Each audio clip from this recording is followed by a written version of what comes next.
Hello friends, इस video में मैं आपको बहुत ही फेमस बुक है, बहुत ही पावरफुल बुक है, लाइफ चेंजिंग बुक है, उसकी टॉप लर्निंग्स बताने वाला हूँ। मैंने उस बुक में से क्या सीखा। उस किताब का नाम है how to win friends and influence people by Dale Carnegie. बहुत पावरफुल किताब है और क्लासिक है, मतलब बहुत सालों से इस किताब को लोग पढ़ रहे हैं। मैंने अपने नोट्स भी बनाए हैं, मैंने आपको ईमेल भी भेजा है जिसमें मैंने इसकी समरी आपको भेजी है बुक की। बट वीडियो के माध्यम से मैं आपको अपने इमोशंस बताना चाहता हूँ कि मैंने क्या सीखा। तो इसमें डेल कार्नेगी बोलते हैं, पहला चीज़ कि डू नॉट क्रिटिसाइज, कंडेम और कंप्लेन अबाउट पीपल। अगर आप किसी को इन्फ्लुएंस करना चाहते हैं, आप किसी से अपना रिश्ता बना के रखना चाहते हैं, किसी से रिश्ता बढ़ाना चाहते हैं, तो उनको क्रिटिसाइज मत कीजिए, उनको कंडेम मत कीजिए, उनको कंप्लेन मत दीजिए। मैं आपको एक एग्जांपल देता हूँ। समझिए आपका बहुत अच्छा दोस्त है, आप और आपके दोस्त दोनों बहुत अच्छे दोस्त हैं। आपका दोस्त जब भी आपको देखता है, अरे तू ऐसा दिख रहा है, अरे तू काम नहीं करता है, अरे क्या सोता रहता है, आपको बहुत कंप्लेन करता है, बहुत बुराई करने लगता है आपकी। तो उस कंडीशन में आप क्या करेंगे? धीरे धीरे धीरे उस दोस्त से दूर हो जाएंगे। तो अगर आपको किसी के करीब जाना है और इन्फ्लुएंस करना है तो लोगों की कंप्लेन मत कीजिए जिनसे आपको अच्छा रिश्ता बनाना है। So complaining is a bad habit. और केवल नहीं करना है ऐसा नहीं है, आपको आदत ही रखनी है कि आपके मन में किसी के लिए ऐसे भावना ही ना आए। दूसरा है, मैंने देखा है बहुत सारे लोगों को इन्फ्लुएंस करने के, रिश्ता बनाने के लिए तारीफ करते हैं, लेकिन उनकी आंखों में, उनकी मुस्कुराहट में दिख जाता है कि वो झूठी तारीफ है। तो अगर आप किसी की तारीफ कर रहे हैं ना, तो दिल से तारीफ कीजिए। और अगर आपको तारीफ करनी है, अगर आप किसी इंसान को ऊपर से नीचे देखोगे तो आपको उसमें कुछ ना कुछ अच्छा तो मिल ही जाएगा। कपड़ों में, बालों में, बात करने के तरीके में, स्माइल में। आप ढूंढिए कि उनमें क्या अच्छा लगा आपको और आप जाके उस चीज़ की तारीफ कीजिए।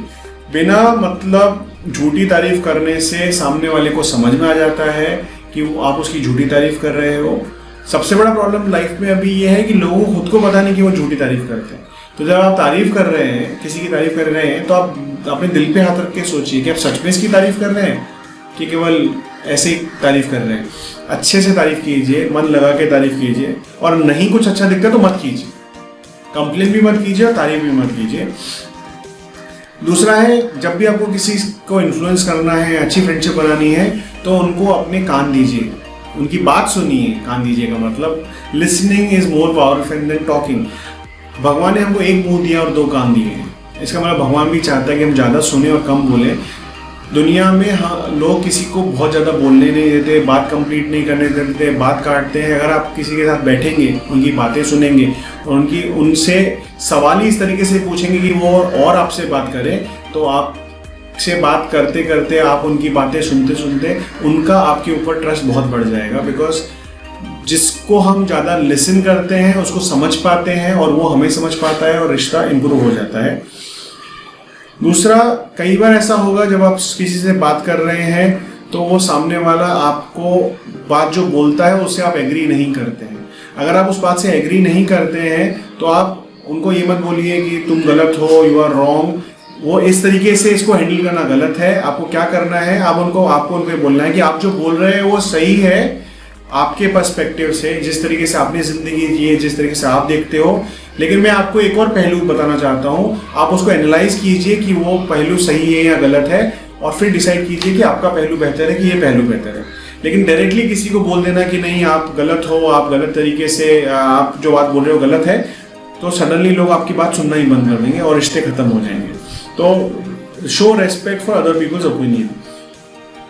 नेक्स्ट इज, अगर गलती से आपको रियलाइज हो गया कि आपने कुछ बोला था वो गलत बोला था, क्योंकि सामने वाले के पॉइंट से आपको क्लियरिटी आई कि वो पॉइंट सही बोल रहा है, इमीडिएटली सॉरी फील कीजिए और बोलिए कि हाँ यार, मेरा पर्सपेक्टिव ऐसा था, बट तुम्हारी बात सुनने में मुझे लगता है कि this is the right way of doing things.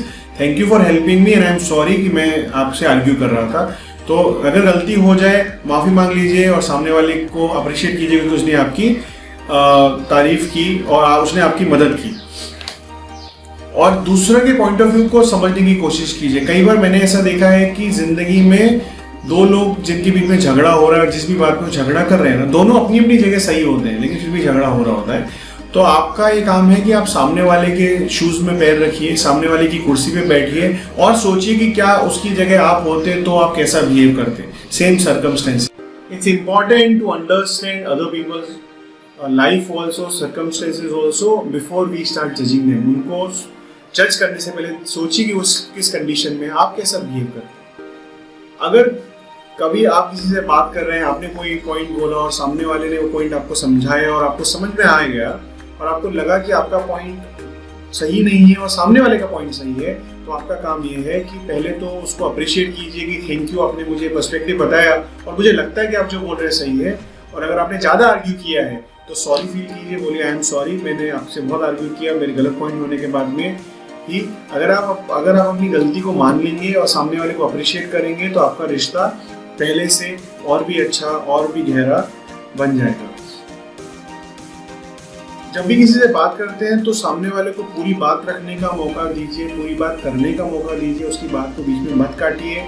और जब आप किसी की बात सुन भी रहे हैं तो एक्साइटमेंट होकर के और इस तरीके से सुनिए कि उसको पता चले कि आप उसकी बात सुन रहे हो। मतलब आप नॉड करेंगे अपने या हाँ बोलेंगे, या आप उसकी बातों को बीच बीच में छोटे छोटे शब्दों से अप्रिशिएट करते रहेंगे ताकि उसको पता चले कि आप सुन रहे हो, आपका इंटरेस्ट है उसकी तरफ। ऐसा नहीं है कि वो आपसे बात कर रहा है, अपना फोन पे बात, फेसबुक चेक कर रहे हैं, व्हाट्सएप चेक कर रहे हैं, तो वो डिसइंटरेस्टेड लगता है। तो ऐसा नहीं करना, वैसा करने से भी आप लोगों को इन्फ्लुएंस नहीं कर पाएंगे अपनी लाइफ में।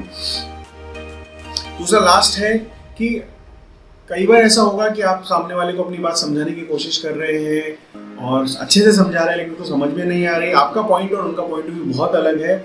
उसके बावजूद भी भगवान से दया कीजिए, भगवान से प्रार्थना कीजिए कि उनका ज़िंदगी अच्छी रहे, उनको कोई नुकसान ना हो और जिस तरीके से वो चीज़ें सोच रहे हैं अपने आप से अच्छी हो जाए। से God bless you, stay blessed, और सामने वाले को ब्लेस कीजिए। ऑटोमेटिकली आपकी भी लाइफ उससे ग्रो होने लगेगी, क्योंकि जो भी आप देते हैं वो पलट के हज़ारों गुना आपके पास लौट के आता है। दुआएं देंगे तो दुआएं लौट के आएंगी। और मैं बोल रहा हूँ जिनके साथ आप सहमत नहीं हैं उनको भी आपको अच्छा ही अप्रिशिएट करना है। साइलेंस में उनकी मदद करने के लिए भगवान को बोलना है कि इनकी मदद कीजिए, और ये जो रेप्लिकेशन है ये आपकी लाइफ में बदल के आने लगेगा। ये सारे जो इम्पोर्टेंट प्रिंसिपल्स थे मैं समझ पाया डेल कार्नेगी से, अपने शब्दों में मैंने आपको समझाने की कोशिश की है। इन प्रिंसिपल्स को अगर आप अपनी लाइफ में यूज़ करेंगे तो झगड़े आपके कम हो जाएंगे, रिलेशनशिप इम्प्रूव हो जाएंगे। और अगर आपको इस किताब के कॉन्सेप्ट को डीप में समझना है तो अमेज़न पे जाइए, ये बुक परचेज कीजिए, बुक पढ़िए और मुझे रिव्यू बताइए कि आपको किताब कैसी लगी। Thank you very much and stay tuned for the next book soon.